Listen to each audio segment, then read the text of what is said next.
Police Chief Ed Flynn was the Secretary of Public Safety in Massachusetts 10 years ago. He talked to Lacey Crisp today, and she is live at the Police Administration Building. Lacey.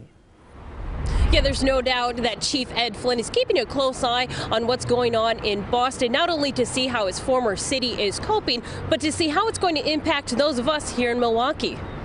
For 3 years, Milwaukee Police Chief Ed Flynn was in charge of security for the state of Massachusetts as the Secretary of Public Safety. He was at the center of making sure the Boston Marathon was a safe event. Well, extraordinary planning goes into it. Having been a part of that plan, I can tell you the route security is as great as there is for any marathon in the world. Flynn explains they do extensive searches for bombs, but that it's hard to keep the 26 miles in a bubble. There are numerous sweeps of the area for potential explosive devices. Obviously, what we saw yesterday is the great challenge.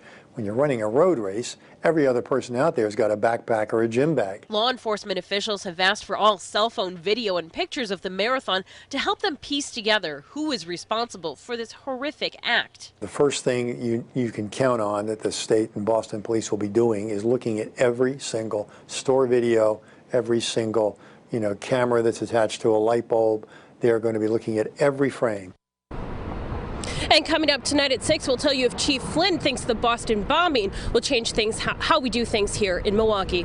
Reporting live, Lacey Crisp, today's TMJ4. Okay, Lacey, thank you. And just a programming note, Brian Williams is going to report the NBC Nightly News live from Boston coming up at 5:30.